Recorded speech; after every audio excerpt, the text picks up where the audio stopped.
You're watching Do Over Don't. I go by the name of Krispy. We just rocked out episode 84. Make sure y'all tap in and tap into the other episodes. I can only be myself and not nobody else. I stopped stressing about shit that I can't change. Now I got better health. I ain't rich yet, but I ain't broke. I got a lot of wealth. I used to break the screen door when Granny went and grabbed her belt. If I ain't never get my ass whooped, I wouldn't have healed from wealth. I read a lot of books to gain knowledge. I can conjure spells. What's good, Do Over Don't? Purple World, episode 84. I almost said 83 because I stay fucking up the numbers on these. But today we got a long delayed because I remember you sent me a DM a while back right after I did the Isaac one. And I didn't see it until you left Mass. Yeah. And then you hit up a couple of people. I think Sticks and Tempo, you hit both of them up for videos. And they're like, oh, you should get this dude on a podcast. Yeah. He's back. So I double back. But we got videographer that you put in a lot of work. It seems like you've been out of the Mass scene a little bit for a while, though. You've been making your ways around the other states. Yeah. But Krispy Productions. Yes, sir. And I'm going to refrain myself because of our conversation off camera. I'm going to say director, not videographer. Director, not videographer, which is a conversation we're going to have. Yeah, but if you know, you know. What's good, dog? What's good? Bro, I'm good. How you feeling? Good. Yes, sir. Good. Appreciate you for having me. Appreciate you for coming, bro. How's it feel being back in Mass? It's a bittersweet, you know how it is. It's good, it's good seeing everybody, but, kind of like, that guilt that comes with, like, I know I worked when I was out here, but I always try to stay busy. It's good, though. I always like coming back. I feel like I can only take Mass in certain doses, like small doses. Yeah, I'm so used to, like, being back over there in L.A. The weather sucks over here. Yeah, but sometimes I miss wearing a hoodie, to be honest. Really? Yeah, because I feel like a lot of the times, like, the day's the same over there. Around now in LA, isn't it like 60, 70? Or is it still like, warmer right now? Yeah, right now like the cooler days are like 80, and then regardless it's a desert, so at nighttime it's always like 60. Yeah, maybe like a high 70, low 70. Damn. Like that. When I've gone out there in the past, once it hits like September, I'd be surprised at how chilly it gets out there. Yeah, I'm surprised here it's 80 still right now. Yeah, bro. Nighttime vibes, you definitely need a hoodie. Yeah, bro. LA be cold as fucking night. Vegas be even colder. How you talking about the desert shit, bro? If you ever in Vegas at night, that shit is fucking freezing, That's a straight desert, though. Bro, yeah, no, that shit be freezing, bro. Yeah. But for everybody watching this right now, just give them a little rundown. I like to call it. I'm tired. I haven't said it in a couple episodes, actually, so people can't get mad and say that it's repetitive. I call it the superhero origin story. Like origin story. Yes, sir. Before you were Krispy, before you picked up the camera, just you as a person, talk as much as you want. Any of these points, don't feel like you're talking too much. Talk as much as you want, but just give them the rundown of you. The rundown? Okay, before I picked up the camera, I was like selling stuff at the Boys and Girls Club, typical, selling candy and shit. But then I picked up the camera early, though, so like a lot of the time before that's kind of hard to remember. I picked up the camera when I was like 11 or 12. God damn. That's what I'm saying. So I picked it up early, like experimenting with YouTube and wanted to do that, like thrive in that space. But I did that for a while. The first video I ever posted on YouTube was 11 years ago. I'm 24 right now. So what, yeah. So that was 11 years ago. So yeah, long story short is I can't really explain to you who I was before that because I started like young. So like I was already active with the camera. It was more so like trying to be a YouTuber, looking up to like Jesse, Casey Neistat. I don't know if you're familiar with them. Yeah. But like, like the OGs of YouTube, the YouTube space. And then I kind of drifted away from that after I met a few people in school. And then started doing music videos and then kind of just branched out to like what I'm doing now. Damn, so you started off being in front of the camera. Yeah. You started off and then you went to the most behind the scenes. Yeah, and it's so weird now because like now, every time, even now, like I'm just like, damn, it's like a little weird. Yeah. Which is weird because like going from like being in front of the camera all the time, I don't know, the transition's a little funny. I don't know how to explain it, but nah, I could imagine, bro. It's funny because every single videographer, normally, you're not as nervous as the other videographers, bro. Everyone else, because I'm a director. Stop. A director too, because Isaac was one of them. I was gonna say, like, even Isaac. Yeah, he's a director too, though. Yeah, but when he came on here, he was like, "Damn, bro, I haven't been on like camera." And then he like got more comfortable as it went on. Santos, same thing. Santos kept saying it. He's like, "I'm so not used." I never met him. I've seen his stuff though. Santos cool as fuck. I feel like we've exchanged a few times too, but I've never met him for real. He's cool as fuck. Yeah, he's cool as fuck. Yeah, shout out. He's fire. I don't think, honestly, out of like I'd say main quote unquote videographers in Mass, none of them that I met there's not really anything weird about them or anything. All the videographers I met, everyone's like solid as fuck. I actually fuck with the videographer community. Yeah, bro. Like videographer director, bro. I need to stop saying that because now you're good. You make me feel bad because the amount of people that I'm thinking about it in retrospect that I've referred to as videographers, but I know that their forefront is directing. Yeah. I'm like, damn. That low-key is like a backhanded insult the more I think about it. It's not a backhanded insult. It's just miseducation in a way, A few of us graduated. Yeah. That's all. That's all I like to say. A few of us graduated. How did it feel to graduate? You talk about that because you were saying outside, I used to be a videographer, but now I'm a director. What was that whole transition like? I mean, that stage is super necessary because that's like, you know, obviously the foundation. So it feels good, obviously, because it's like, you know, you're graduating. You're like, you know, I kind of got my degree or whatever. So, you know, like being in spaces where you could like really express yourself creatively, like way more is a blessing, bro, to be honest. But it feels good, like from going to like just shooting stuff and kind of just turning the camera on, pressing record, to like actually like coming up with this idea and this vision and curating the whole thing and like seeing it come to life and like having these moments on set where you're just like actively seeing like, oh shit, like this is my vision, like this it's a dope feeling, bro. I'm sure like you feel the same way, like with this pod, like with this room, like when you put that sign up or when you started painting it, you know what I mean, like when things just start looking better, like this cool ass lava lamp. Like shit like that, but it feels good. It's like a video game, bro. It's like a video game and you're leveling up and you're seeing the progression chart go up. It's like, damn, I got that level up. I get to unlock something right now. This is literally all what it is. You're just a character. Because at the end of the day, like, what? You're, like, this is your other character for this. And then, you know, you're just leveling it up. Putting new, like, whatever skins on it or whatever. But yeah, all this shit is a game. Literally, bro. Once you see it like that, it's a wrap. Bro, straight up. Straight up. Backtracking a little bit though, because I wanna get your story out there for the people that aren't aware more. Yeah. Being influenced to like grasp the camera shit so young, how the fuck did that come about? Because I'm assuming it was more than you just watching YouTube videos that made you want to pick up a camera that young. But what made you stick with it throughout that whole shit? Honestly, like I feel like I don't even know what really just sparked me to pick a camera up. I don't know. It just felt like.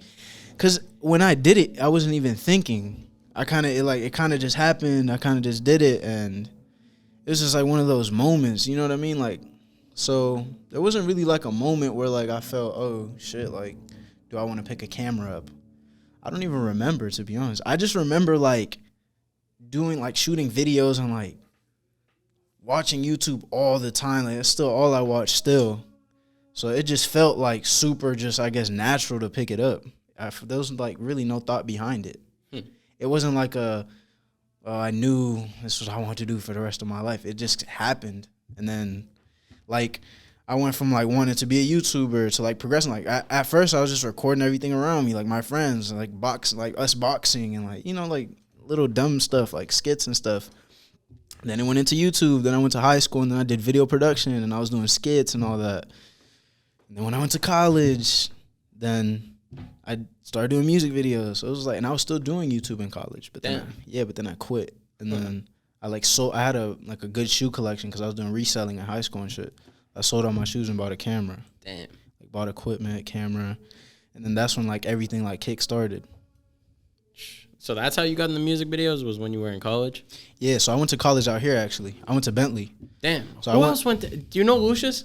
Yeah. Yo, what the fuck, bro? I was just with him yesterday. Really? Yeah. Bro, that's so weird, bro. Yeah. That's so weird. He dropped out too, though, but yeah. Oh, you dropped out too with him? Yeah, I dropped out. I dropped out my third year. And then that was like in the height of the pandemic. I moved to New York, and I was able to like leverage COVID and rent and being like, yo, everyone's leaving, so can I pay a little cheaper to stay here? So I moved to New York, and then after that, it's like history. I really never looked back for real. Damn. So you got your big break in New York, you'd say? That's when like the videos really started ramping up? Yeah, for a moment, it was like, I want to say maybe like 2 or 3 months that was like super slow. And then I got an opportunity. I had went to brunch with someone I had worked with, and they were late. And my park had gotten away. It was like a very like late, like an hour or something and change. Damn, yeah, that's what I'm saying. So, but artist timing. Yeah, exactly. So it was one of those moments where I was like, damn, like should I just be like, let's meet another day, like, you know. But you know, divine timing, bro. Like I stayed, and then This green McLaren pulled up. I remember it vividly like yesterday, bro. This green McLaren pulls up to this place. And people are, like, loading equipment in. So, like, I go and introduce myself. I'm desperate at this point. I'm like, yo, bro, this is my name. This is what I want to do. I could work for free. Just give me an opportunity. And then it ended up happening I don't know if it was a week or maybe a couple days later. But they ended up calling me for a Lil TJay video. Goddamn. And then when I got on that, I was like, oh, so this is set. It was camera. I remember the day like it was like yesterday. I look at all these monitors, all this equipment, all these people talking all this stuff. I'm like, God damn, like it was just like so stimulating. But it was a good, yeah. What was that experience like overall? Because it sounds like you weren't. I always tell people that, or people in general always say this. It's not like I'm telling people that. You just always have these conversations. Yeah. Your highest highs come at your lowest lows.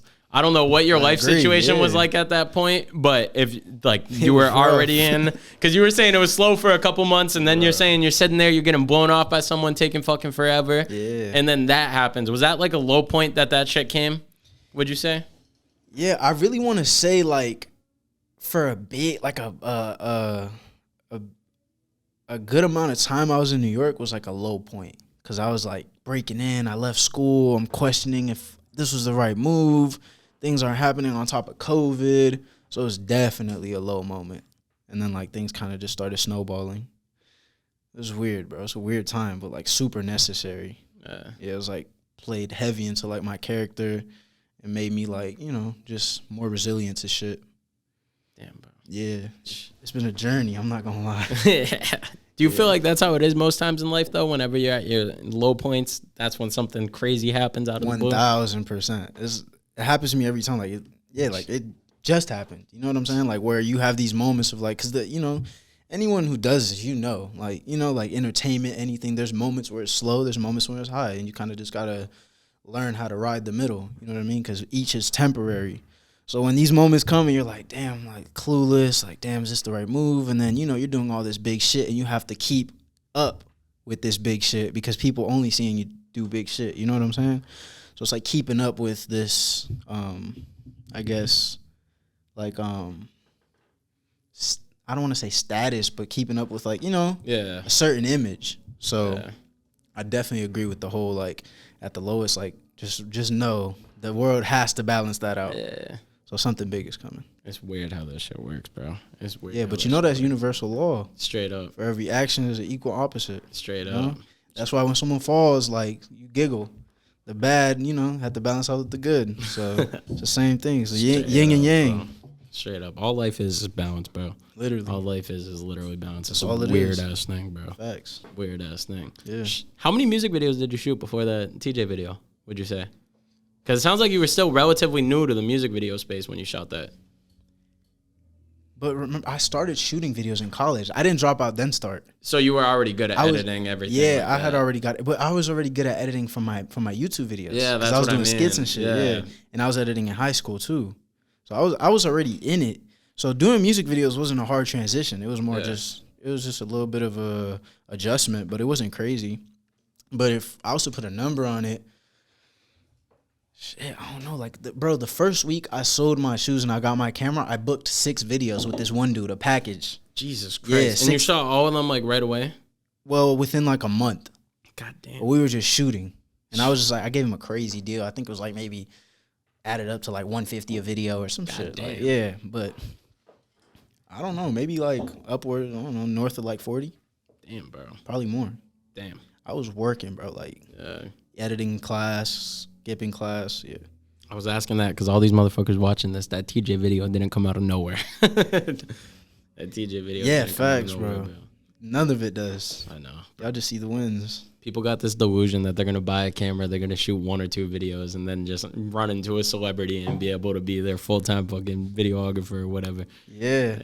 I mean, it can happen, but the odds of it are so slim. It's like winning the lottery. It's that seasoning, bro. It's like the same conversation I have with artists. You can, if you're not adapt enough to where you've gathered knowledge on certain shit, you've like fucking mastered your skills in certain shit, you could put anybody in a position. How many of those people are going to stay in that position? Exactly. And that's the thing. It's like you got to either swim or you're going to fucking drown. That's and the people that don't got that seasoning, that's why you see them. They get their little quick wimp of success, and then you just see.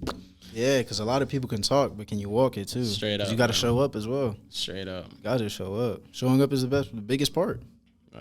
It's a fact. But I want to ask you, where'd like the warrior mindset come in the sense of just being ambitious? Because anybody that does anything creative as a full-time thing, it takes a level of insanity. Yeah. What's good, y'all? Thank y'all for tuning in to Purple World. Just a reminder, we got a fresh studio over here. If you guys want to book a studio session, our rates start at $50 an hour with an engineer, $25 an hour with no engineer. Rates do vary depending on which engineer you choose. You can book a session by heading over to the Book Now button in our Instagram bio and book through Square. You can shoot us a DM to figure out what time slot you want, as well as which engineer you want to work with. As a test to see who our loyal viewers are and see who's really rocking with us, if you made it through this whole ad, you could head over to our Square website and you could put code POD10 and that's going to give you 10% off your session. One time use though, you are not able to use that again, so use it wisely. Back to the episode. Also, don't forget to subscribe. Level of insanity, so I'm just curious where you got that will from. Yeah, it's hard to rationalize this profession, bro. Straight up, you gotta love this shit. Straight up, bro. If you don't love this shit, you ain't gonna be able to survive.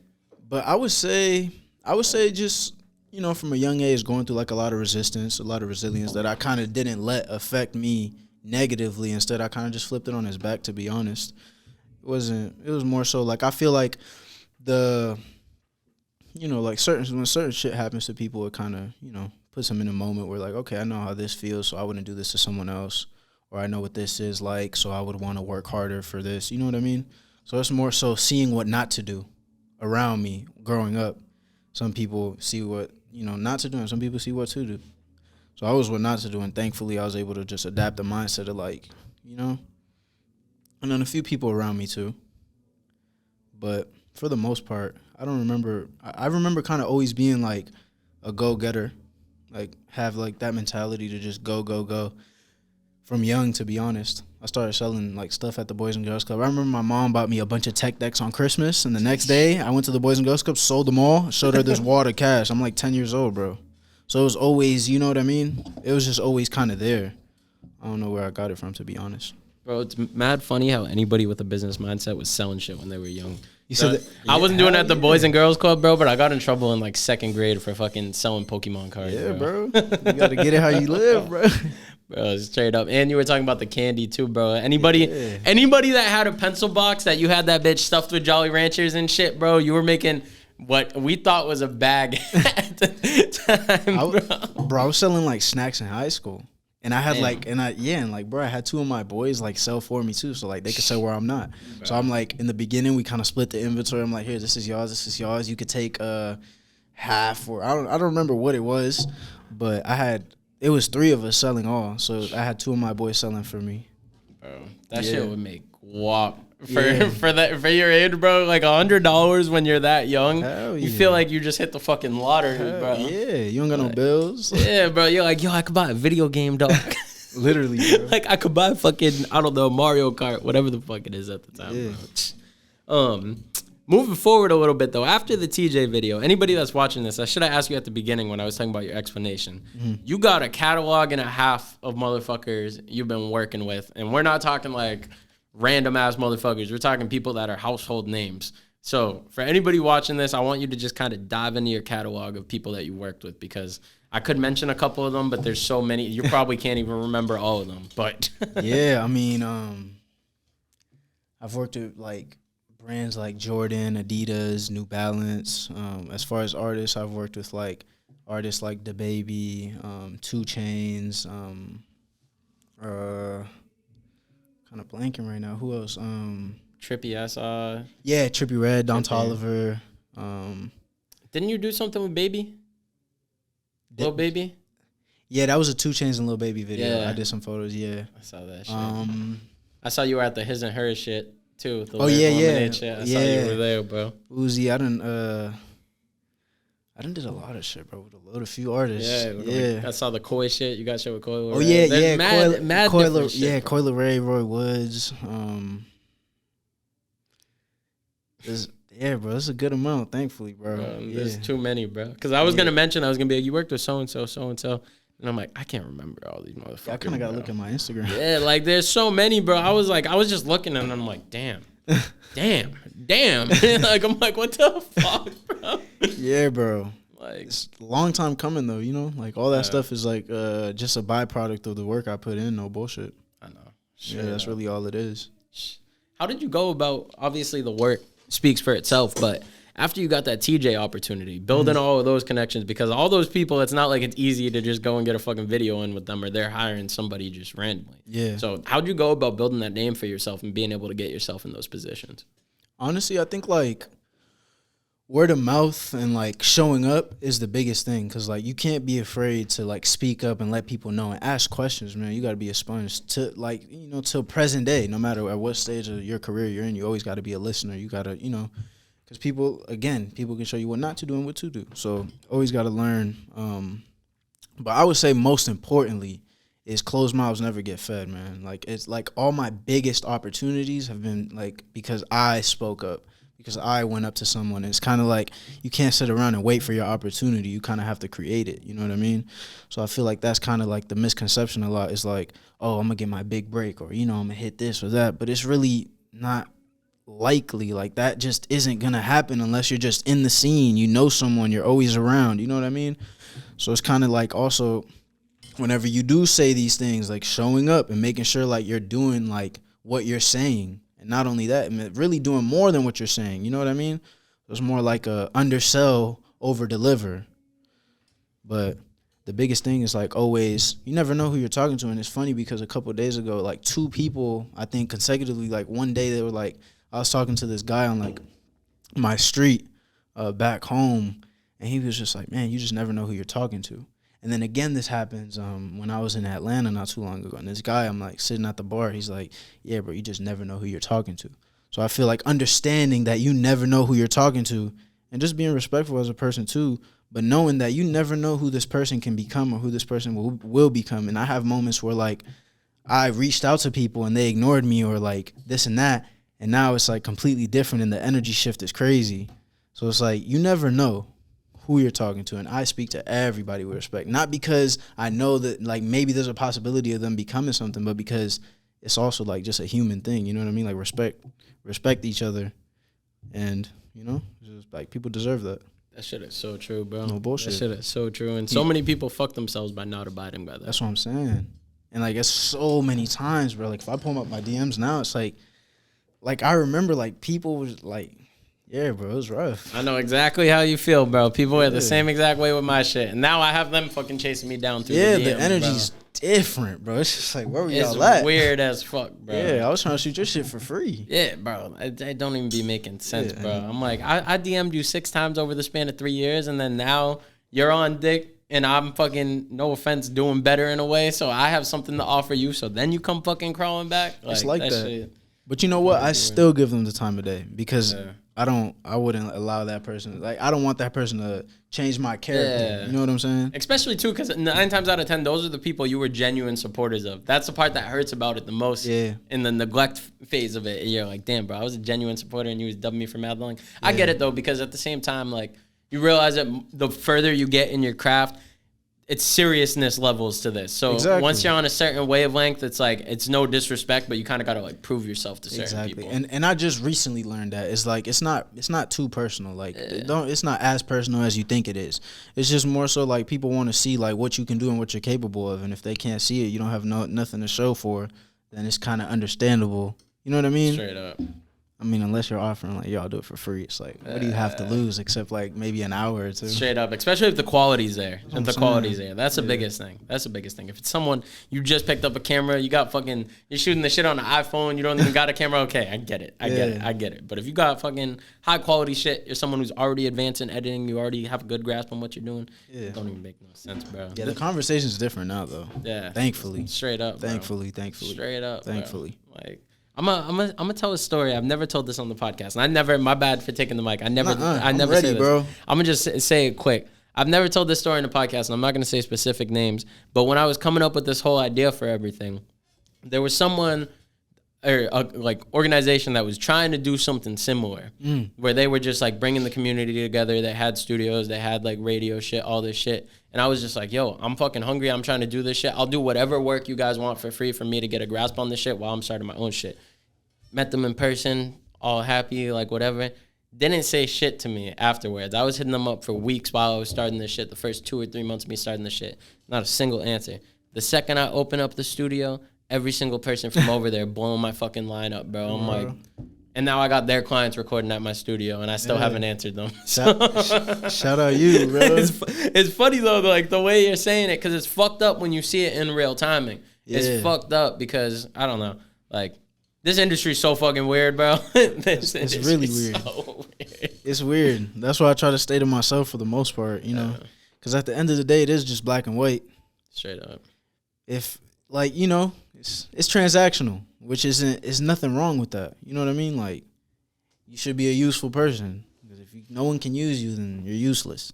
Straight up. So it's like, you know, I'm gonna take it personal no more. At least I try not to, because I'm not gonna sit here and lie and act like, you know, and I get in these moments of like, damn, like, why you keep looking over me when I'm proving time and time again that this is working. But you know, with time, you kind of like build a numbness. Straight up. Once you unlock that, it's like how we were talking about the video game element. It's like you get a new ability. Put your head down. You just put your head down to everything. You talk about the bullshit in the industry, though. I love asking you LA motherfuckers this. Living in LA, you're just surrounded. It's like a cesspool of just all industry fucking bullshit, and you can't get away from it. Yeah, bro. But how the fuck you stay out of it? Because there's occasional people that you meet, and they're completely like retracted from it, and they're kind of like a little recluse. And you kind of give me that vibe a little bit. You don't seem like you're caught up in the bullshit at all. Nah. I think most importantly, bro, is like understanding that it is a game. Like, and you have to play the game. But I don't know if I'm going to say this right, but it's like not being okay, so I think the quote, like someone says like, I'm not a industry rapper, I'm a rapper in the industry. Like, I'm not an industry whatever I am, I'm just this in the industry. So it's like more so just making sure that there's a separation of like, I know this is all like delusion, la la land, and like this is what really matters. You know what I'm saying? So it's more so like also having a good like gauge on people, and like I have strong intuition, so like I'm able to filter that shit out like quick in the beginning.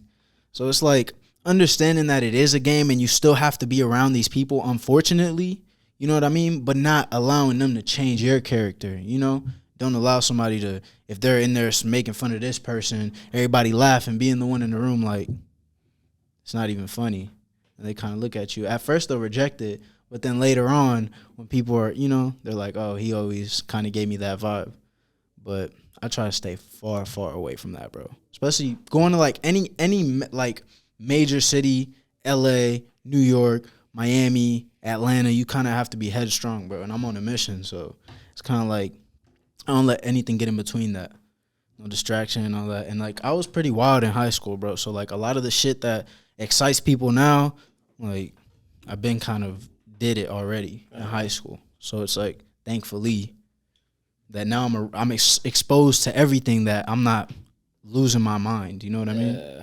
That's the thing with a lot of people, that when you like party young and shit, when you get to an age where you're legally allowed to do a lot of the shit, it's dead. Like repulsive to an extent. You're just like, I've been there, done that. It's not whatever. But then you also got the motherfuckers that they've been doing it since they were like 15 and they're still doing it till they're fucking 30, bro. Like, damn, your battery ain't run out yet. Nah, he or she's just running, bro. That motherfucker running real far. Bro, we be built different in the work sense. They be built different in the who the fuck knows sense. Because I don't know. They don't even know. Bro, I don't know how, bro. All you motherfuckers watching this that you spend your life in a fucking club and you're going out 5-6 fucking times a week, bro. Drink some fucking water and fucking sit the fuck back and reevaluate your life, bro. Reevaluate your life. The whole LA transition, though, because you've been out there for a minute, it seems like. And you just seem like you moved around the lot, because you're talking about you were in New York. You're in LA now, obviously. Was there anywhere else in between? And what was it like, the initial risk of moving to New York and then another initial risk moving to LA? I feel like New York felt riskier because I wasn't set up financially as much as I was when I moved to LA. So moving to New York wasn't as risky, but there's still like a level of risk. But ask the question again one more time. Just the initial risk of it, like taking the leap over there, because I'm assuming you were young at that point. Well, yeah, the New York one was heavy because it was like in the middle of COVID. Like Trump announced a travel ban. Everyone's like, you're stupid, don't do this. Why don't you just finish? It's going to be easier online. I was like, yeah, this ain't me, bro. It's like I'm like a flower in concrete over here. Like I feel so boxed in. So the risk was definitely crazier for New York just because COVID, work was slow as hell. No one was working. And I kind of just jumped, bro. No life jacket, no nothing, just jumped. Definitely riskier than LA. Still, I don't think there's really a risk if like you're confident in yourself, you know? Because you're really just betting on yourself. And if you know what you're capable of, there's not really no risk.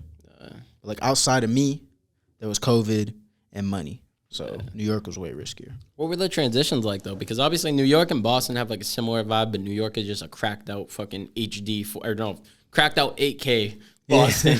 Yeah. New York is. But then LA and New York, it's like night and day, bro. Because New York, it's just that chaotic, it's like an ADHD fucking pinball brain, bro. Yeah. And then you go to LA, and you could move like that, but at the same time, LA, you could just fucking lay the fuck back easily and just get lost in Malibu for fucking 8 hours or some shit.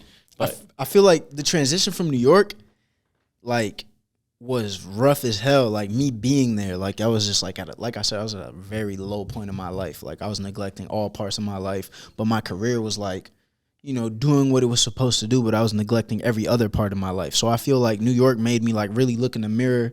And I always say this, but, like, there's power in solitude. So I was, like, in this space for so long by myself, no friends, on this mission, trying to prove myself to everybody that, like, it made a man out of me. And I feel like New York will make a man out of you or whatever, or bring that dog out of you, whether you're a man or a woman. Like, so the transition is definitely crazier for New York. And I feel like that allowed me to build this hustle, build this, like, resilience and, like, this kind of, like, don't take no for an answer mentality. And then I brought that to LA, which is a lot, like you said, way more laid back, to where it's like when you move to LA and you're in the scene, you realize that a lot of the people that are thriving in this industry are really from up north.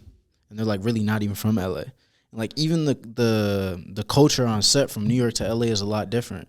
Like, for example, like a AD on a set, assistant director, is a very like, strong in New York, very, like, we're here to work, at the end we could have fun in between the breaks. But in LA, it's very, like, you know, mellow, everyone's having a good time, this is fun, this is that. So it's very different. But to answer your question, the transition for New York was a lot harder. And yeah, it was a weird moment in my life, but very necessary. Yeah. So LA was kind of easy, you'd say, in a way? Only because I started in New York. If you didn't have that New York seasoning, it wouldn't have been? No, I don't think so. Because in New York, I fucked up so much that, like, I was like, bro, like, I was breaking equipment, like, driving. I was, yeah, like, it was rough. Jesus Christ. Wanna... If that's loud, you can put the headphones on. My bad, bro. That's why I keep them out, because the music will just randomly turn on sometimes. Nah, it's good. Probably only as long as the audio not bad. Oh no. Worst case, I'll put a low pass. That shit will be out. Bet. That shit will be out. Fucking. But nah, if I didn't do New York first, I feel like LA would have been a lot harder, because I built, like, I've like acquired all these tools. Like, I brought a toolbox with me to LA. You know what I mean? So LA was just like easy transition, and all the people I was meeting in New York were LA based. So, like, it was very easy to transition into the industry. I think literally I moved to LA and the next day I was already on a set. I was on a Lil Durk, Corday, and her set. Damn. I was doing BTS photography, but still, like, I hit the ground running. Yeah, that shit's crazy though. Right away, first day in LA doing all that shit. Yeah. Well, the next day, following day. Bro, that shit is fucking crazy. If you would have told your 11-year-old self when you first picked up that camera, like, the shit that you've done, what are 3 things that you think you would be most proud of? I think if there were, like, 3 pivotal moments you could. Number 1 is, like, text him and tell him to turn it down a little bit. My bad. No, you're good. It's not picking up in the mic, but to hear it. Yeah, that's just kind of crazy. Yeah, no. That room don't got no soundproof? No, it do. That's the bad part. It do. This room don't got no soundproof. I feel like number 1 would be, like, making sure, like, I'm like, level, like, my head is nice and level. That I'm very proud of that. And I really hope it doesn't change. So I'm very proud of that. I'm proud of, like, just building, like, this resilience and, like, just being able to, like, accept no for an like like hear no but still keep going. You know what I mean? Like not accept no, but hearing that and not allowing it to affect my drive. You know what I'm saying? So that, and then honestly, bro, just like the consistency, like just keep doing it, and that's really the most important part. Like I don't think there's no like secret sauce. It's just kind of like putting your head down for real. If there were 3 videos you could show your younger self that you're most proud of, what would those 3 videos be? 3 videos that I could show my younger self? I don't know. That's a hard one. Think about it. But I feel like any of the like brand work that I do, like any of the like all that stuff, like if I would have showed them like if I would have told my younger self like, damn, you'd be around this or you'd be working with these brands, I'd be like, damn, for real? So yeah, I can't pinpoint 3 exact videos at this moment, but like the brands are the biggest ones for me, because eventually I want to do movies, and you know, I want to jump into documentaries next, then commercial work, and then like, you know, like doing Super Bowl commercials and shit like that, and then that'll eventually lead into like cinema. So that's kind of like, you'll like start seeing like, as of not recently, but like for a while, I've like tried to add like little moments in my videos where like I can like either whether it's a bit or like a skit, or like it just brings this like movie feel to the video instead of us just posting up somewhere and just kind of be super performative. So I try to like approach it more narratively. So yeah, kind of went on a little rant right there. Nah, you good, bro. You good. And you just reminded me of something I definitely wanted to ask you about.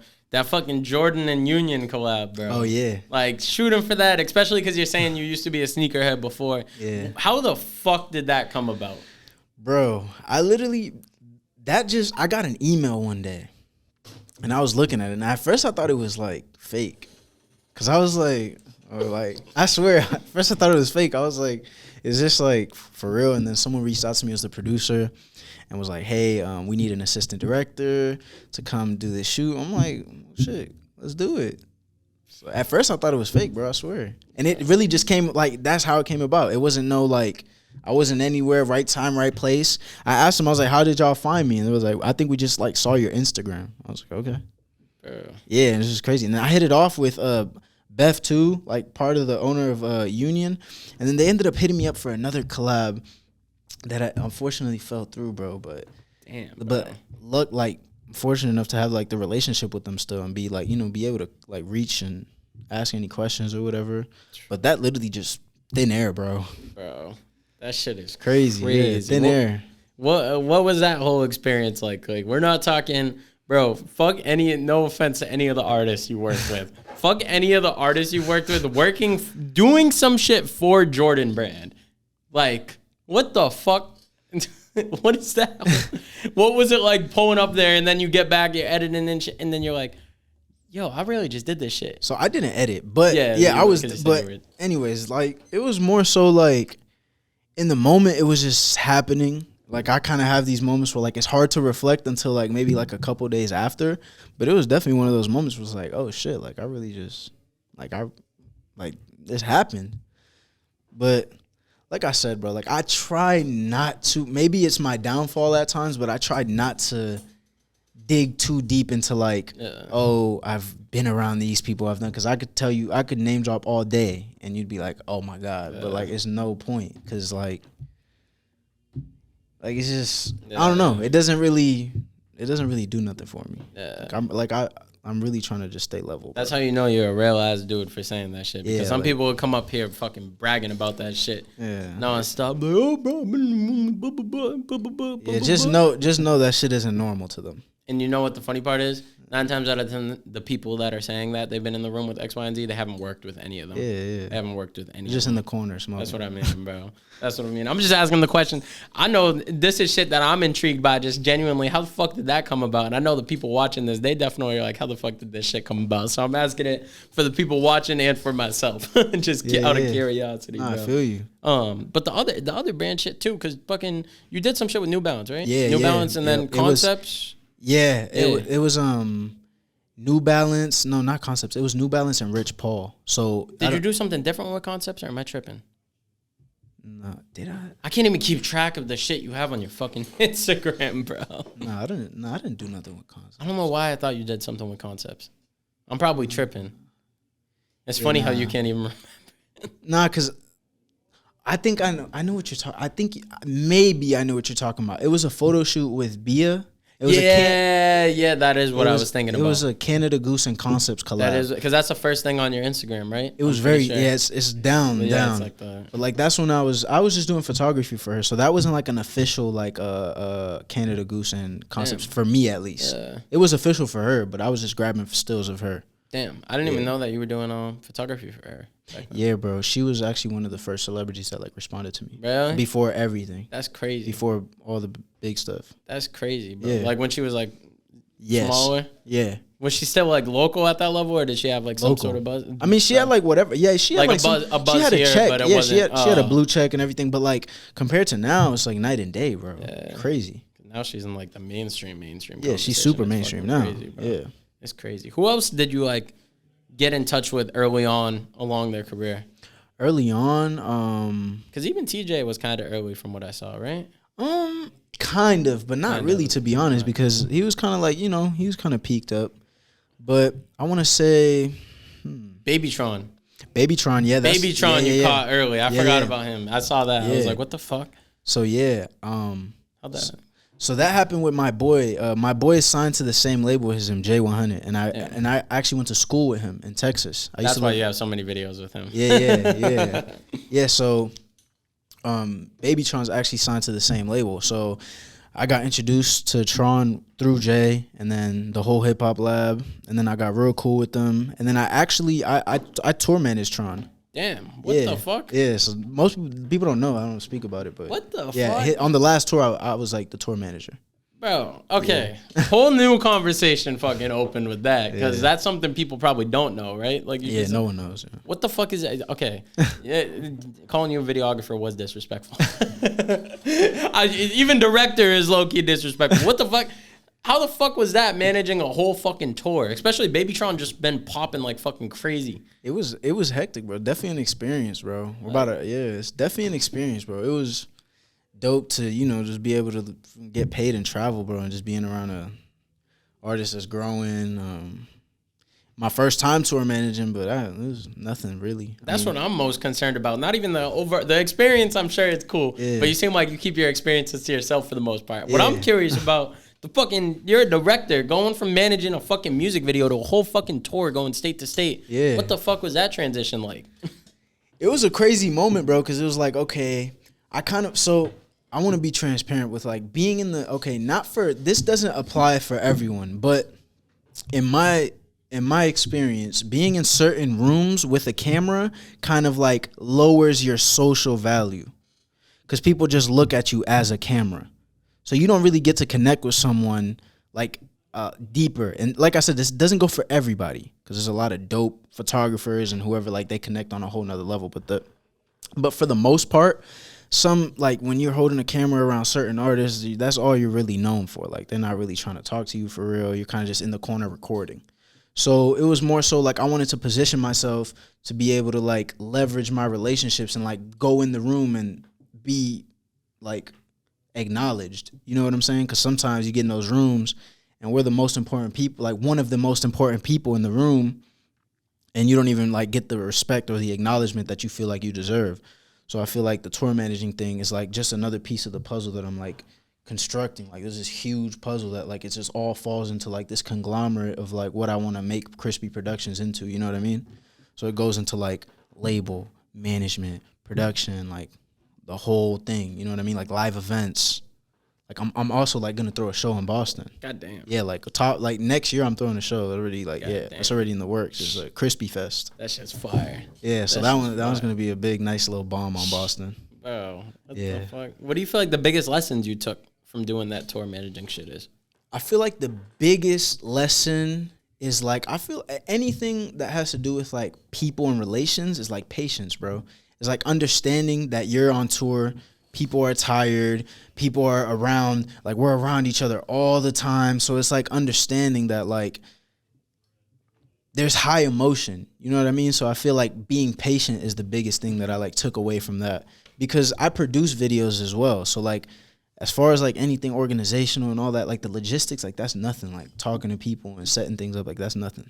So I feel like most importantly is like being patient is what really Because, like, when something goes wrong, it's like, okay, don't spiral off into emotion. Like, think rational. What's the solution, you know? So, like, a few things went wrong, right? And I had to, like, report back to Lando. He owns the CEO. He owns the hip-hop lab. He's the half owner of that. And I had to be like, yo, this happened, but here's the solution.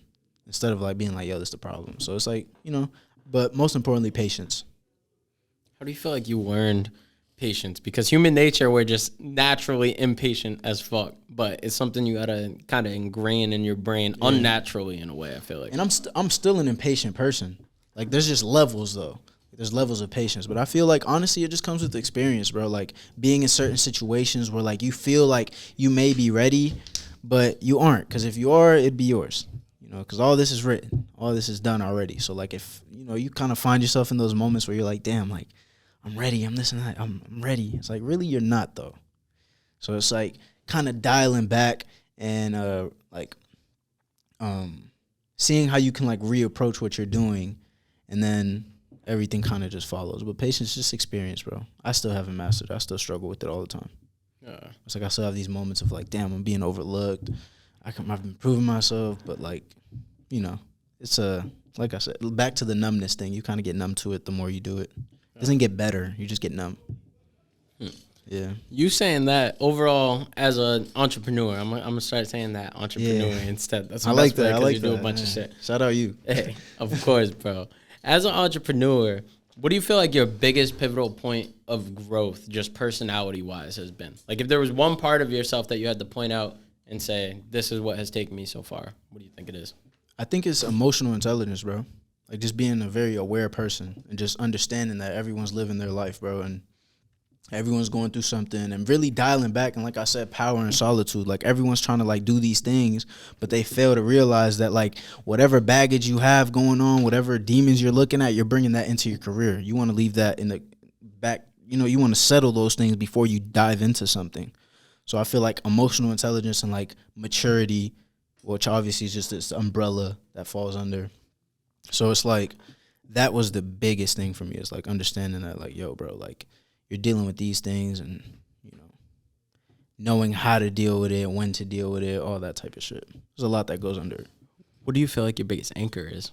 If you had to drop your biggest flaw, if you could point something out that you feel like constantly is something about yourself that you want to change. I want to give more grace.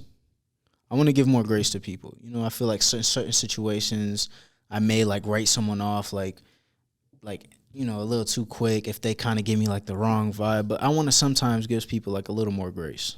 I feel like that's the biggest thing. Like, I'm very, like, stern, bro. Like, if you kind of, like, rub me the wrong way, it's kind of like, once that, always that. Yeah. So I feel like just working on that and knowing that, you know, we're all human. We all make mistakes and shit. So, because I make mistakes myself, and I would want someone to forgive me. So, like, I should, you know what I mean? Be able to forgive, too. Yeah. So that's the biggest thing. What do you think your biggest fuck up in your career has been? My biggest fuck up? Honestly, bro, I think my biggest fuck up was not, like, leaving school sooner.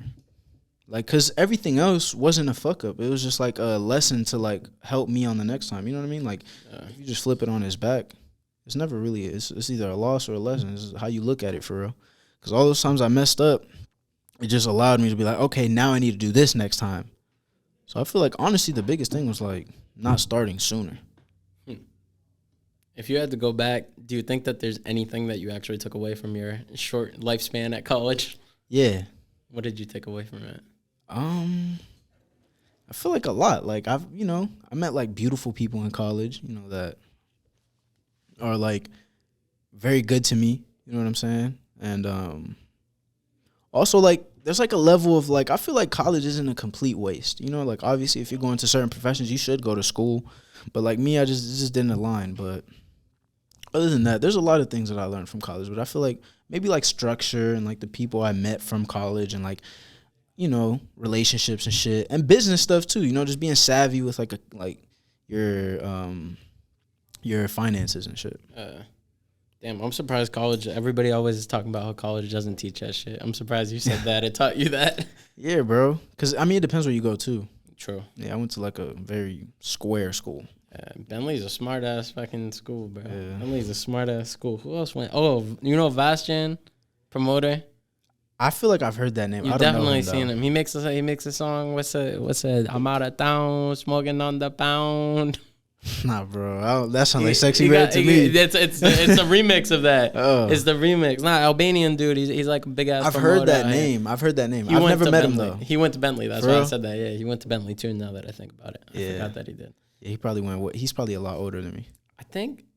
You said you're 24. Mm-hmm. How old? Did you know how old? I fucking forget.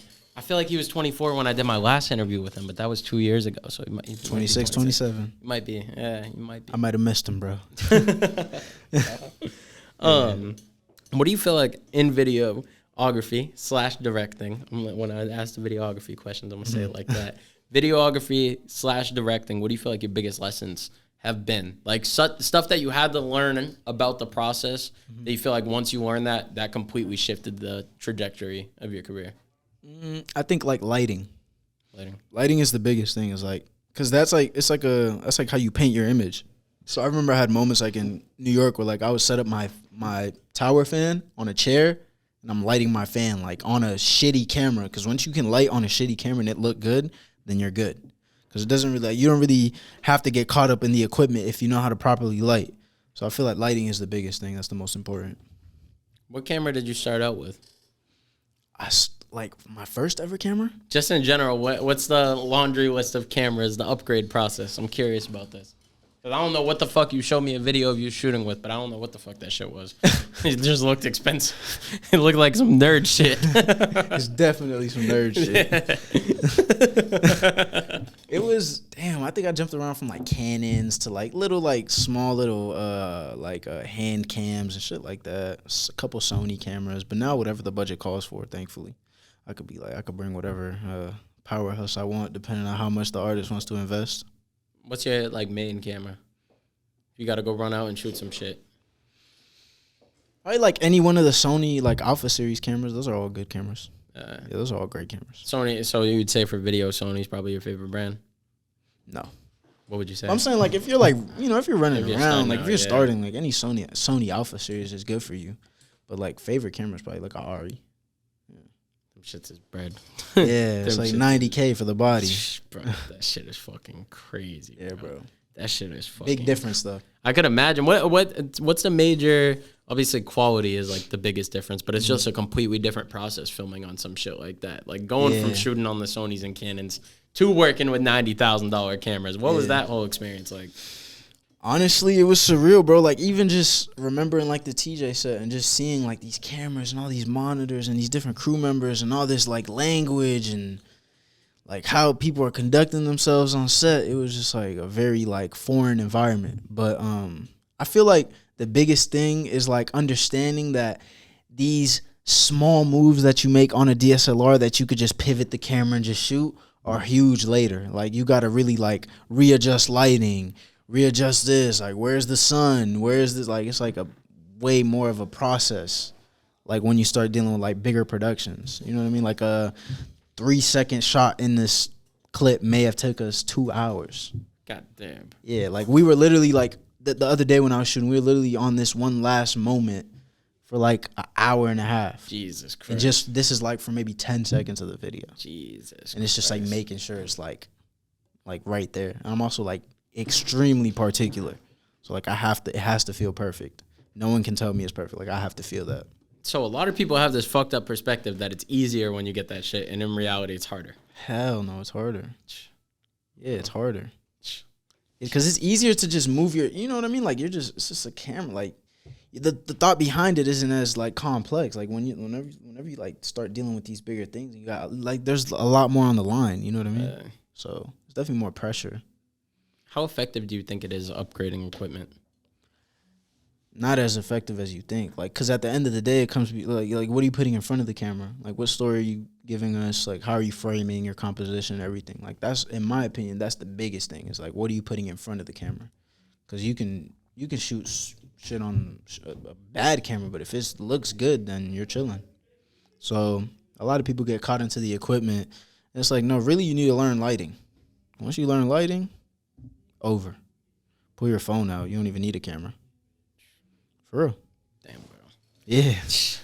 I think they just shot like a movie forget the name of it, but I think the budget, I mean, fact check me on this. I don't know but I think I read like $80 million, and they shot on a Sony FX3, which is like a $6,000 camera. What the fuck, bro? That's what I'm saying. But they did it to like prove that, yo, bro, you don't need this. Like, we can make this happen.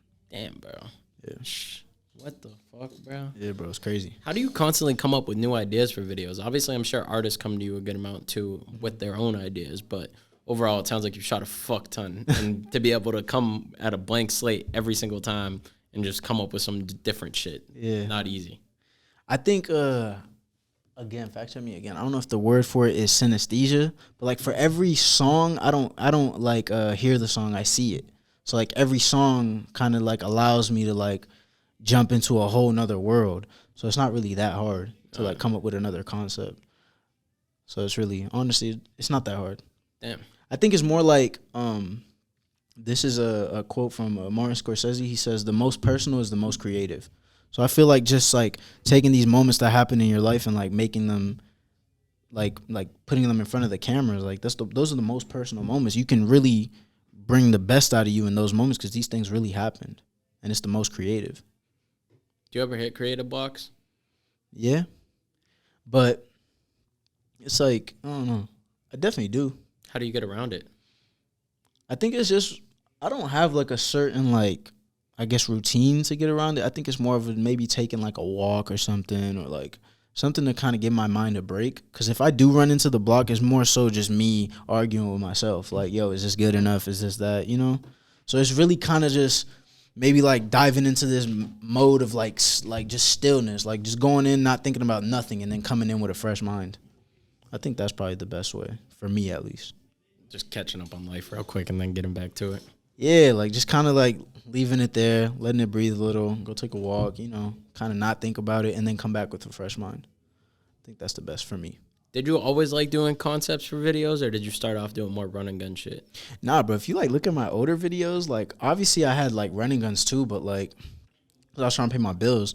But like a lot of the videos that I've like tried to pull off these concepts, I'm like, you know, like I've had people like shave their heads off in videos. Like, yeah, like hanging bottles of like fishing line. Jesus Christ, bro. It's like bad.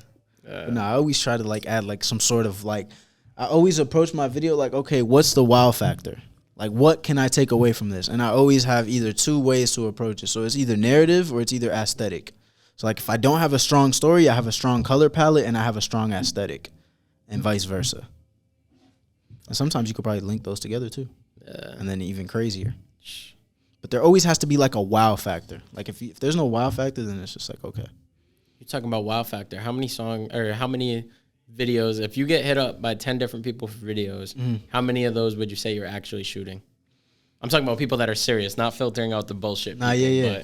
Honestly, bro, like, thankfully I've gotten to a point where, like, I can hop on the phone with this person, see what type of person they are. You know what I mean? Like, see, like, when did you start? Like, when did you find music? When is this, like, and then also, like, if I like the song, like, because I really like the song, I got some really good game from Cole Bennet, and he said, just make sure that every single video that you shoot, you find like something to be passionate about it, because at the end of the day, like, these projects all follow you.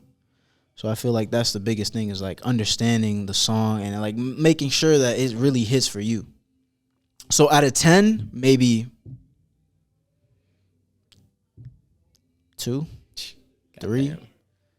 Yeah, because I would much rather pour into those 3, because those 3 are going to be worth 20 of those. You know what I mean? Instead of just like pushing through, unless like I'm in a sticky situation and I got to pay my bills, then I have no choice. But like ideally, like being selective is where I want to be and where I want to stay. You talking about that?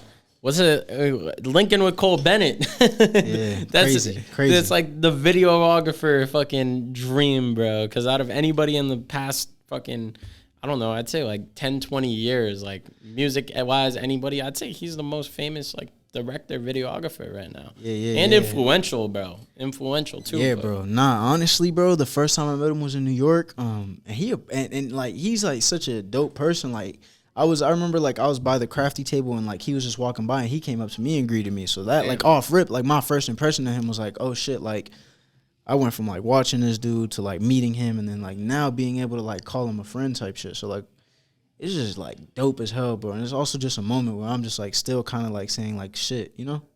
But man, shout out him, bro, because like still the same, you know. Like even when I met him to now, and still, you know, if I ask him some shit, like give me advice and shit like that. So like forever grateful, you know what I mean. And you could tell he probably had those moments earlier in his career. You could always tell when someone had those like moments in their career where like it was fucked up for them. They don't want someone else to feel that. You know what I mean? So I feel like he went through a lot of shit early on, and that's why the world is so good to him and the people around him respect him so much. You know what I mean?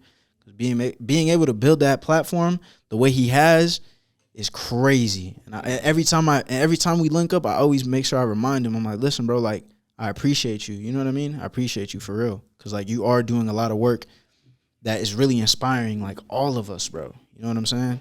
So super important person to this industry, bro. Super important. Straight up, bro. It's like the thing. I want to meet the dude so bad because normally, no matter what, he's so dope, bro. You always hear at least like one bad story about people. Once you're like tapped in, you start hearing these stories about people that you're like, damn, I want to link with whatever. I've heard probably like 30 stories from different people that have met with Cole at this point. Yeah. Damn, the whiteboard just took a spill out of nowhere. Damn, Ken, you fuck those. What the fuck are those shits called? The sticky shits? The command strips. Command strips. Ken, fuck the command strips up. Yeah, just put it on the ground. Shout out the whiteboard. The whiteboard almost just fucked shit up. But before I forget, I probably had like 30 different people that have met Cole tell me about their experiences. I've never heard anything bad about the dude. Yeah, bro. I've never.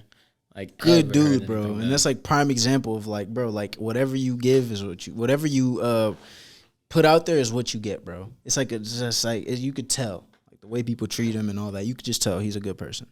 He has pure intentions. Even the way you said about him giving you advice, I've heard that.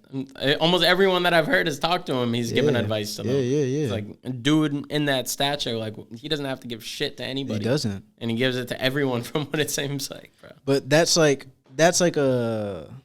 a trait of like just being a very self-aware person. That it doesn't matter. Like that's why I do the same too, because at the end of the day I can give you the entire blueprint. It's like, but everyone's their own individual person. You can't do it the same way everyone. You know what I mean? Everyone's unique. Why do you think so many people hold off advice completely?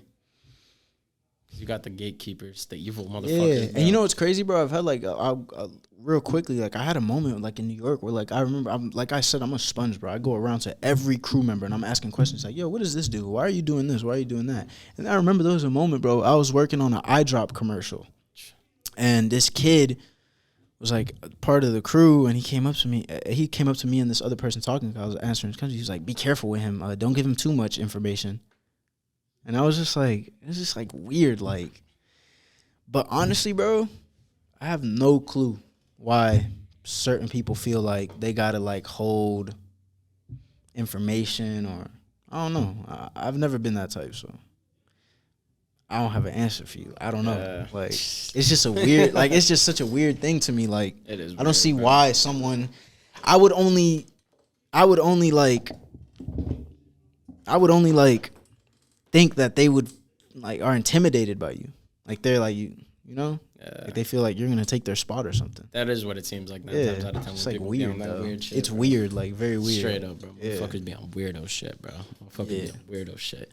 Fucking, I don't even think you realize we're an hour 3 minutes in already. Jeez. Hour 3 minutes, so we're coming up on the last couple questions already. But this is where we're getting in the informative side. Okay. A lot of advice questions. Okay. And I got a bunch for you. So let's run it. So, as a videographer, director, if you're trying to get in the commercial work, if there's people watching this right now that they have no idea how the fuck to step foot in, but they want to take that avenue, how do you advise them to get involved in that part of the industry? I think doing the groundwork first, like doing the music videos, doing all that stuff first, going through like the boot camp, because that'll teach you set etiquette, knowing how to conduct yourself, the language, like all these things that'll be useful to you later, so that when you do end up on these commercial gigs, you show up.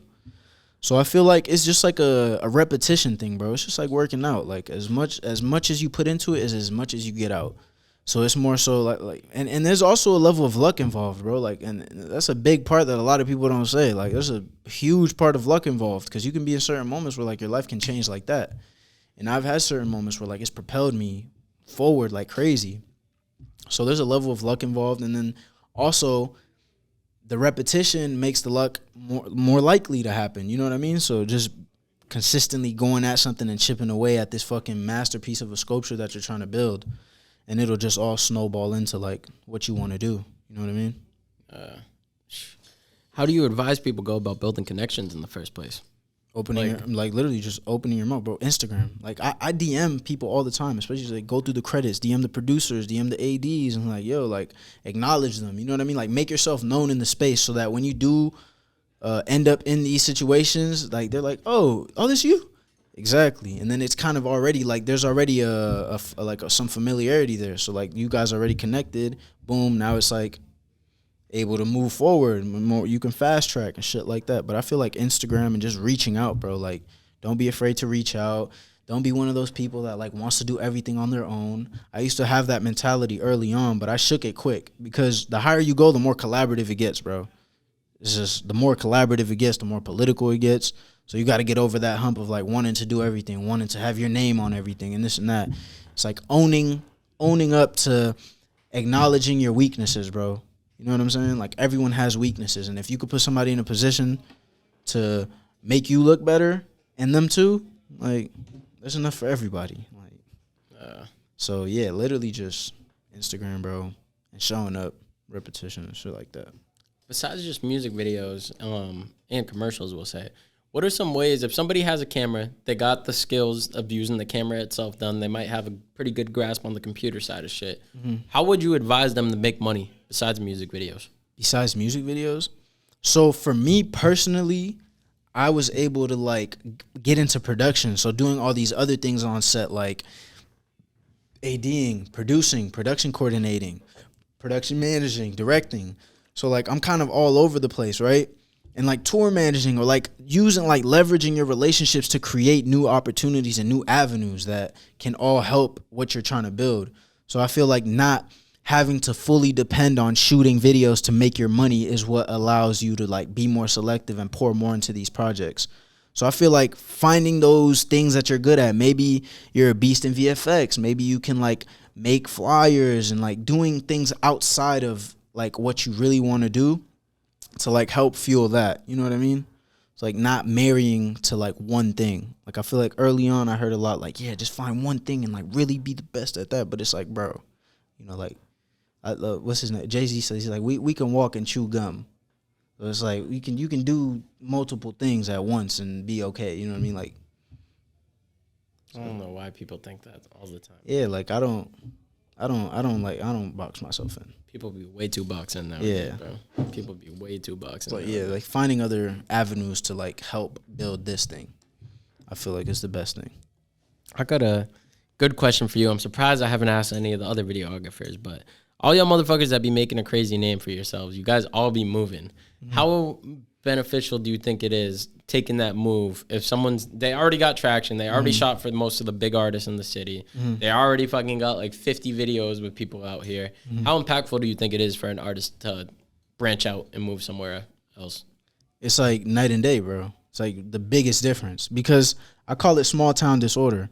Like I've had a few like people that I've had conversations with here and they're like, like like it's just like there's like a level of like safeness. You know what I mean? And I feel like you can toss a lot of people in certain cities. Like the thing is, like, you got to look at your profession. Like, it's like think of the NBA. Like, think of your home city as like high school. Now you got to go to college, right? So college for me was New York. Then I got to the league. Now I'm in the now like I'm playing with people up in the industry. I guess the NBA. Right? And then now you have to prove yourself amongst those people because just because you're whatever this here, that you drop yourself in LA, you're just a regular person again. So it's like moving is extremely important. Like that's what I feel like was the biggest thing for me. One of the biggest things for me is like moving. Yeah, and it's only as hard as you make it. It's kind of just do it, really. Do it or don't. Yeah, because, like, life adjusts to the circumstances, bro. You know, like, there's no right or wrong way. It kind of just adjusts. It just happens. And when your back is against the wall, you kind of make decisions that, you know, like, you kind of now it has to happen. You have no choice but to make it happen. Straight up. So, like, there's, like, this level of hunger that you unlock. That's how you can tell who's really about it is who works good under pressure. Yeah, that's all it is, bro. And like, as a director, like really all a director is like working in high stress environments and being like a very quick, like it's just about problem solving. Like literally at the shoot, I wasn't even gonna duplicate, like whatever. I wasn't gonna make the host and then the same person. I had a host, but they dropped out the same day. Damn, bro. So in my head, I was like, okay, bet, we'll just do this. So it's like about problem solving, just like anything else. Thank God you said that, because you just made me remember one of my favorite videographer questions, and I almost forgot to ask you. Biggest set horror story you could possibly think of. Damn. Or if there's multiple. There's a couple, but there's a bad one that I don't even want to say on camera. Like it's bad. Well, you got to tell me off camera. One you could tell on camera, though. One you could tell on camera. I feel like I could say it just... Nah, I'm not even gonna do that. It's okay. Hollow talked about getting shot at his first video shoot ever. Bro. He was like, my first video I ever shot got shot up like 20 minutes in. Bro, crazy. Maybe... This is honestly, it's like a lot of moments. It's funny, bro, because like the past couple of people I've had on, like I think Darksight said he had no horrible things. Isaac didn't really have any horrible experiences. A bunch of people haven't, and you're the first one that seems like traumatized. Like, bro, you have no idea. Yeah, yeah, bro. There's a lot of moments. Like, I don't know, maybe something camera friendly.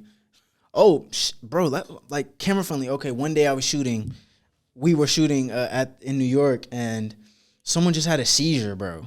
That's what I'm saying. Someone started having a seizure in the hall. That's just and that's not even the biggest. Like, bro, I've been on a set where like it's like someone shot themselves. What the fuck? That's what I'm saying, bro. Like, yeah, like crazy. Bro, so you've seen like a lot of shit from the sound of it. Been on a set where like COVID was at the highest, and like this guy that was driving a mobile home had it. He tested positive. He wouldn't want to leave. He was like talking to everybody, and this is like when COVID is like very serious. Like people are like afraid to die.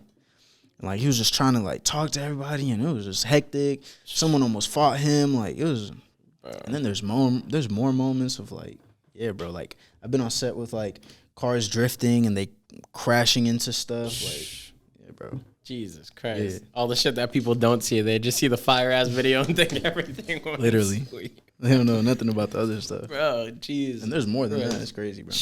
Do you feel like once you got to those higher quality sets and shit, that's when you started seeing a lot more of it? Yeah. How horrible shit could go wrong? Yeah, because there's so many moving parts, bro. It's like it can't be perfect. Like, yeah, it's like if you have a perfect day, it's like, damn, like be grateful, bro. Because there's so many moving parts. There's so many people involved, and like something's bound to go wrong. That's why you have production insurance and all these things that'll cover your ass. You know what I mean? It's like once you start playing in the big leagues, it's like, yeah, it's way different. Jesus Christ, bro. Yeah, bro. Jesus Christ. Yeah, there's been a lot of moments. It sounds like you got horror stories for days. Yeah, bro. Shit, bro. Yeah. Jesus Christ, dude. It's been rough. Well, at least you got the stories to tell, and at least you weren't one of the ones at fault for the shit, bro. Exactly. Bro, backtracking though, one question. You said something, when I was talking about fucking people moving out of Mass. Mm-hmm. Massachusetts music scene overall, obviously you're over in LA, but I'm sure you're tapped into an extent. You see certain shit. Of course. How do you feel of the overall growth from when you first started becoming aware of everything going on to where it's at now? Of the music scene in Boston? Yeah. I feel like it's a lot bigger now, obviously, because like artists like Bia, Leray, Millies, and like people like that, like we gotta like, you know, like that's like Leray and the Bia. That's like these are like pretty good names for Boston. You know what I mean? But I feel like overall, maybe being more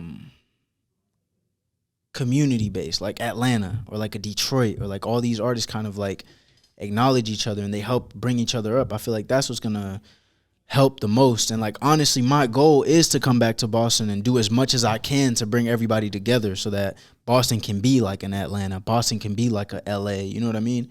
And I see it happening. But like it's definitely been better, but I feel like it's very like, and not only Boston, this is like in a lot of like cities where like there's like just a lot of like, you know, like cliquey stuff, and you know, people kind of wanting to, it's just, I don't know, but that's in every city too. Yeah.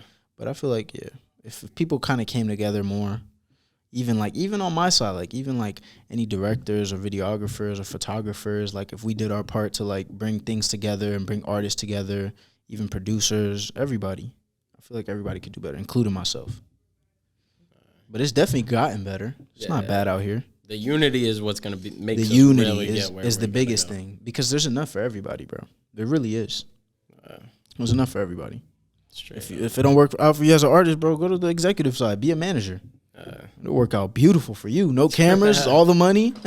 All you gotta do is sign papers, bro. And still be around all the cool people you want to take pictures of, right? Straight up, bro. Straight up. People just got to get that in their head. Yeah, bro. I almost forgot because I was gonna ask you off camera, but because you just mentioned his name, Millies. You shot the Yo-Yo video. Were you there when they opened up the DoD care package? I produced that video. I thought you directed it. No. That was Tange. Yeah. I EP'd that video. Were you on the set? Yeah. Were you there when they opened up the DoD? Because I remember Bryce sent me a video. I sent them a care package around that time, and all the cups. Millies and Tange. I wish you guys had the logo turned around. All the white cups in that were DoD cups because we got the double cups. But I sent them a care package and they opened it up on the set of that video.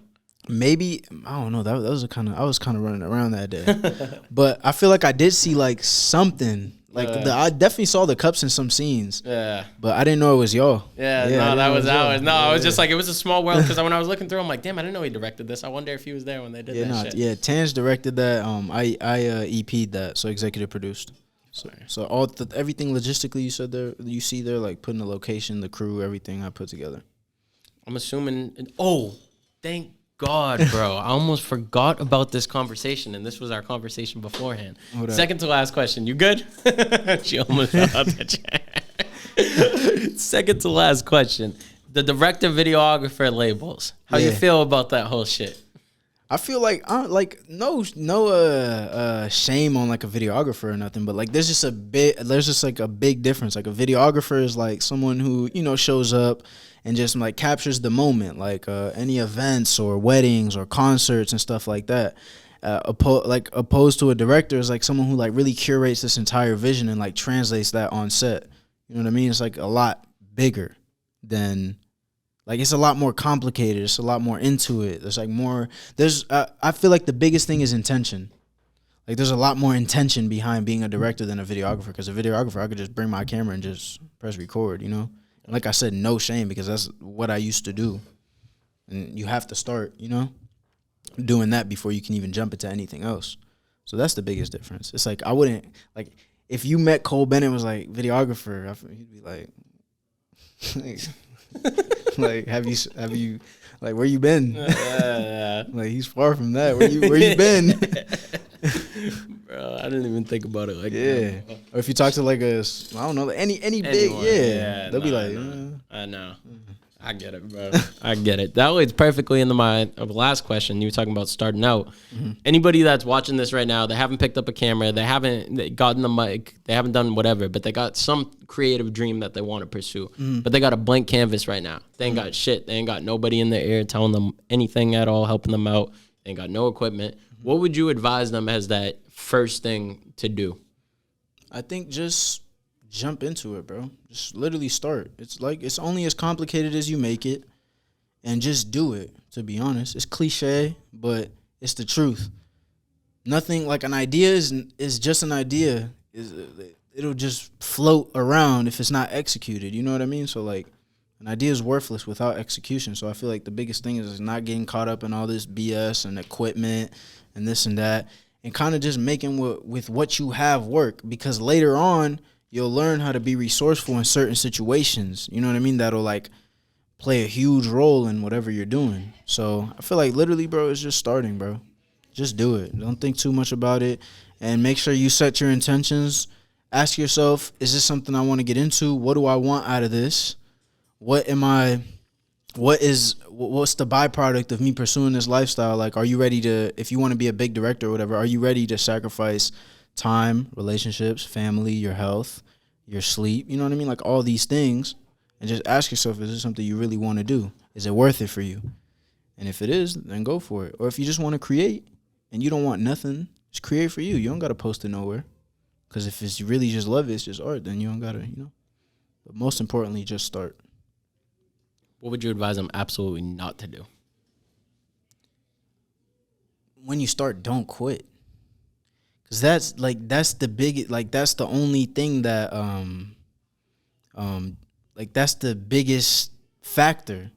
Is like I said, like there's no secret sauce. Like yeah, there's a level of luck involved, but the people that make it, they've been through every like stage of their career. They felt everything, every moment, every rejection, all this stuff, and it's like those things only help you grow. So it's like once you start, do not stop. You know, like again, going back to like patience, like you just gotta trust and like walk by faith. And like don't go into it and seek monetary value. It's like what like I said, what are your intentions? Because at the end of the day, like anyone can learn how to make money. You know, only certain people are born to be creative. Damn. Bro, speaking facts. Facts to close it out. Facts to close it out, bro. Actually, there's always one last question I've been asking. Always one more. Do you know that's the directors do too? I was doing the last one. It was like one more, just bro, one more. Hold on. No, because I always would tell people when it comes to the advice question, I'll be like, this is the last question, and I forget. I've been asking people fucking this. Let me see. It's October 10th. I got it right. All right. It's all good. I'm happy to be here, bro. Bro, I'm happy that you're here. This is a great ass episode, bro. Great ass episode. But it's October 10th, 2023. October 10th, 2024. What are some things that you possibly might already know are on the way? What are some things that you want to do personally, some goals that you have? Just what could fans expect from you in the next year, basically? Supporters could expect festival, more commercial work, more documentary work. And yeah, just as far as the supporters, they could expect that. As far as for me, my personal thing that I want to is I just want to make sure, again, I'm level. I'm paying attention to what really matters, and I know why I'm doing this, and I just want to, you know, I really want to be able to, like, stay level, bro, because I've seen this and that, and it's like, it's just not it, bro. It's not it. These rooms that people fantasize about being in, it's like, it's really corny, to be all the way honest. It's like, it's not even that serious. Bro, people always underestimate the fact that at the end of the day, bro, they eat shit and piss the same way we do. There ain't nothing different, bro. Yeah. There ain't nothing different. Motherfuckers get so caught up in fucking stream counts and followers, bro. They be thinking they're meeting God. That's what I'm saying. And like I was just talking about this earlier, but like if you like look at this person or this opportunity or whatever it is in front of you, a material, whatever, if it's like you feel like it's so far, that's how it's gonna feel your whole life. Yeah. So it's like kind of just honing in and being like, all right, this is nothing. Yeah. I can have this whenever I want it. And then that's when you start, you know, realizing that, all right, but this isn't even what matters for real. It's kind of like this. They can't take this away. Straight up, bro. Yeah. Bro. It's a good closer, bro. That's a good closer. I appreciate you coming on the show, bro. Bro, thank you, bro. It's a beautiful space. Shout out to y'all, man. Y'all got to make sure y'all watch this. Yeah. Thank you, bro. They're very welcoming. Feel good here. They better fucking have watched all the way through. If you guys didn't, I don't know. I need to stop disrespecting because I appreciate I've been saying like wreck-ass shit at the end to whoever doesn't watch it, but then I'm like, okay, if somebody made it this far in the episode, I shouldn't be saying that. Yeah. You know, they'll be sick later. Yeah. We're going to have to do a part 2 once you do that festival, catching up on that definitely. Shit. We're going to have to catch up on that Make sure y'all, you know, stay tuned. Krispy Fest. The page is already up. Damn, bro. Yeah, maybe you could do a little edit on right here. We're going to have to catch up on that shit. Yeah. We're going to have to catch up on that shit. Shit, for anybody watching this, tell them where they can find you, YouTube channels. I don't know if you got one. Instagram is Krispy, Krispy Productions, _ and then all my stuff is on there. Fire. Love, bro. Thank you so much. Appreciate you once again, bro. Appreciate you once again. So, y'all motherfuckers know the drill. Go follow the man. Go smash that fucking like button. Go subscribe to the YouTube channel. Smash the follow button on the DOD shit if you haven't already. I'm tired of this fucking infomercial shit, bro. I'm about to just make a pre-made video to throw the shit at the end because I feel so unnatural tossing real quick, it all in. Shout out my boy right here setting up all these cameras. Yeah, shout out Ken, bro. Shout out the boy right here. Shout out Ken, bro. Putting all this together, making it look nice and pretty. Bro, shout out Ken. It's funny. Nobody ever shouts out the cameraman. And didn't May do that? Yeah, Maystar did that like 2 episodes. Because y'all don't see what's behind here, and it looks real good. Bro, appreciate you, bro. Appreciate y'all. Appreciate you, Doug. Y'all know the drill, bro. I'm not going to say anymore. This been episode, I almost said 83 again. This been episode 84. All these episodes you've seen recently were filmed in the spree of 1 week. So this is probably coming out like a month after it's filmed. Yeah. But I'm pretty sure the next episode after this should be Rob puts in work. But don't quote me on that because we got a whole month of fucking episodes to get through. You working. You know the vibes, bro. Episode 84, Krispy Productions. We out this bitch. Coach. I can only be myself and not nobody else. I stopped stressing about shit that I can't change, now I got better health. I ain't rich yet, but I ain't broke, I got a lot of wealth. I used to break the screen door when granny went and grabbed her belt. If I ain't